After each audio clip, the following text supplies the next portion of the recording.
Good morning. This is Cheyenne Boone. And I'm Taylor Kaufman. We are coming to you live from the WSMS studio. Please give attention to Alex for the pledge. Good morning. Please join me in a moment of silence.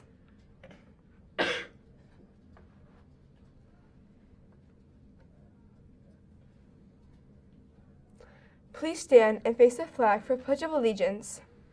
I pledge allegiance to the flag of the United States of America and to the republic for which it stands, one nation, under God, indivisible, with liberty and justice for all. Remember to show respect, make a difference, and set the bar high. Have a great day. Now back to the announcers. Now here are today's announcements. For lunch today, we are having ham and cheese calzone, baked mastacoli, teriyaki chicken sandwich, broccoli cuts with cheese, garlic toast, and pineapple. The PTO has extended the deadline for the Spartan Stomp fundraiser to Monday, March 28th. Pledges can be turned into the office or your advisory teacher. Students raising $60 or more will be able to attend the celebration party on Friday, April 1st, and be a part of our raffle. Thank you for your support. Little Red Riding Hood, played by Kelly Kirk, and her mother, played by Libby Haberling, are living life as normally as possible after the death of Little Red's father. Granny, played by Elena Brown, is not your typical grandmother. She is very athletic and is quite capable of taking care of herself, or is she? Liam Morris is the wolf who does not like to think of himself as a mean wolf, or is he? Who wins, Granny or the wolf? Come find out today, and Dore will be open at 5:30 p.m. The show will begin at 6:30 p.m. Admission for students is $3. Now to Taylor for the rest of the announcements. Attention students attending the Washington, D.C. field trip. Your final payment is due to Hemisphere today. You have to make your payments through hemispheretravel.com. Hello, Schmucker. The time has come for the annual Ronald McDonald House Penny Pincher. Our National Junior Honor Society will be hosting this fundraiser, and it will be held all week long next week. The money will go to Michiana's Ronald McDonald House that houses families while their children and loved ones are being hospitalized. So how does this competition work? Here's the deal. It is a boys versus girls competition. Bring in money to your language arts teacher, and this will add to your team's total. By the way, don't let the name fool you. It's the penny pincher, but you can also bring nickels, dimes, quarters, and dollars. Each day, Tuesday through Friday, during WSMS, there will be a minute to win it games to win money for your side of the competition, the boys or the girls. The team with the most money at the end of the week will win a special treat during advisory. Last year, the girls won. Who will reign supreme this year? If we meet our school-wide goal of $1,300 raised, the entire school will get a pajama pants and hat day. Since 2002, SMS has raised $20,801. Let's continue that tradition. Thank you. Now for a video.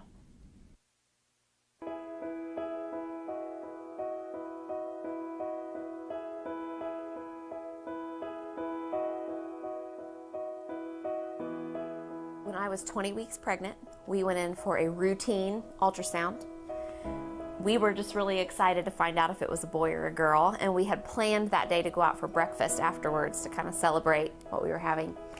And when the ultrasound started, it seemed normal at first.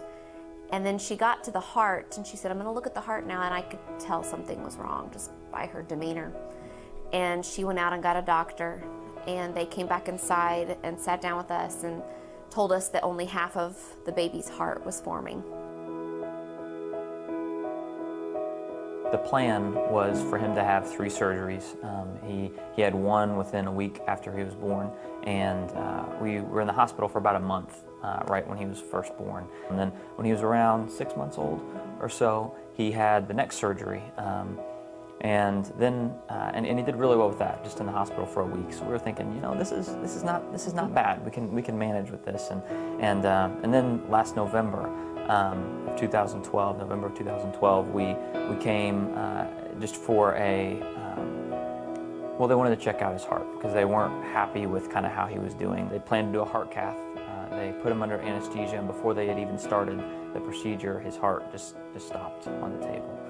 And they came to get us and said, you know, we We got him revived after about 4 minutes, and we're not sure if he's going to make it. But at this point, there's nothing more that we can do for you at this hospital, so we're going to send you to Riley.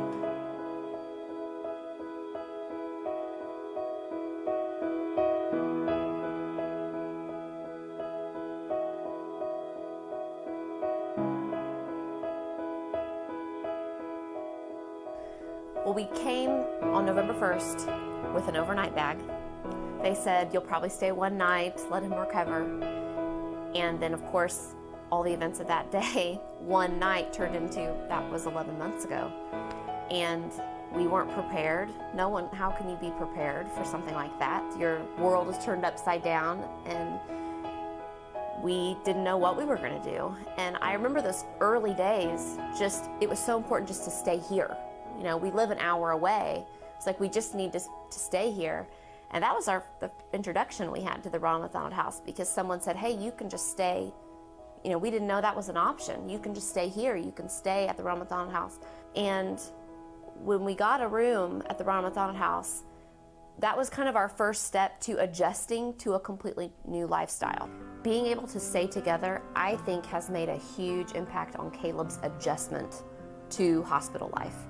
And people ask me that all the time, how they assume he's sad or down or struggling. And I think the reason he is bright and happy and a regular 2-year-old boy is because his life, we've been able to maintain some sense of normalcy because we're right here and we're there.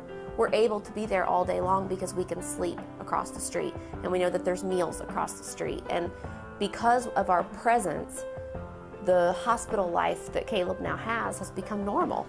And he sees his brother, he sees his mom, he's with his dad. We're a part of the experience with him, whereas if we didn't have a place to stay here, we would have to go back and forth. There would have to be days where maybe none of our family could be in Caleb's room, but because every day we're able to stay here and we're able to be with him, he's a very well-adjusted, happy, secure child. He's not missing out.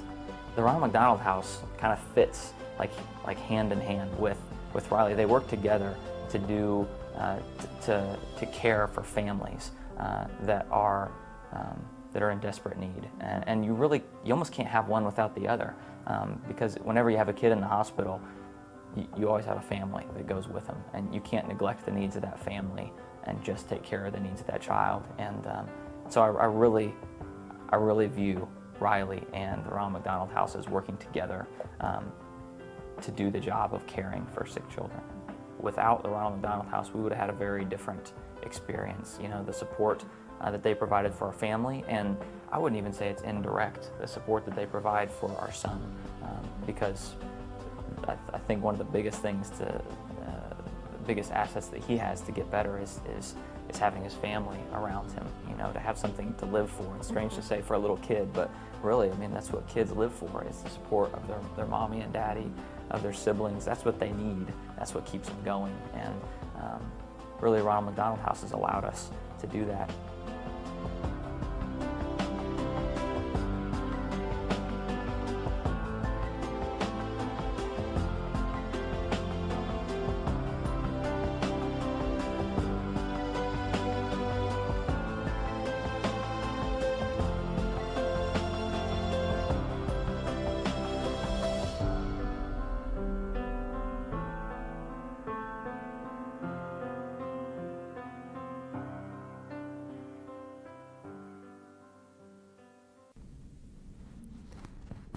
This announcement is for any 6th, 7th, or 8th grade boy that is interested in playing rugby. There is an opportunity to compete on the Penn Junior Kingsmen rugby team. Practices will begin tonight, but you may start next week if you would like. If you would like information, please stop by the main office and pick up an information sheet. Now for a special announcement. Hey, what a great program that Riley Hospital has with Ronald McDonald. It does work really well, and I'm sure some of our families here at Schmucker Middle School has actually been down there and perhaps even used some of the facilities. So bring some of those pennies and those dollars and those coins to do that competition. Come on, boys, let's go. I got a couple of awards to give away, some incentives, so they'll be down in student services as well. I have Kenny Christensen, Michaela Cheney, Carol Hawkins, Tyler Lacanato, Ashton Kelver, Anna DeVerona, and Michaela Lee. I got cookies for you from the cafeteria. Shayla Crumpler, Cole Fox, Taylor Kaufman, Michaela Hunt, Haley Maliowski, Carissa Connor, Joey Meyer, and Caleb Evans. I have USA skate passes for you guys. Hunter Hurley, Aubrey Morgan, and Holly Thomas. I have Notre Dame tickets to the women's lacrosse game versus Syracuse. Each one of those coupons gets you 4 people in for free. And lastly, I have a couple of Kind Kid Awards. Cooper Ryle, I have one for you with a free cookie attached. Really nice work by you as well. Gwen Taylor, I have one for you with a cookie attached as well. Both of you did some really nice things for some students and some teachers, so I want to acknowledge that as well. Little announcement or a little bit of a commercial. Students, there's an opportunity for you if you want to partake during the summer. There's 2 summer sessions. If you want to partake of a foreign language academy that will offer French, Spanish, and Japanese, a 3-week session. If you're interested in doing that, there are applications down in the main office. Those need to be turned in Monday as quick as possible because we want to get those turned back into the corporation so they kind of know who's interested. So it's a 3-week program, so it's pretty cool. We do have room for 9 people per session per language, if that can make sense. I find there's great value in learning a foreign language. It does help in a lot of your other classes as well. So keep up the good work and hope you have a great day and a fantastic weekend. Back to the desk. Thanks for joining us. Have a great day, and we'll see you on Monday.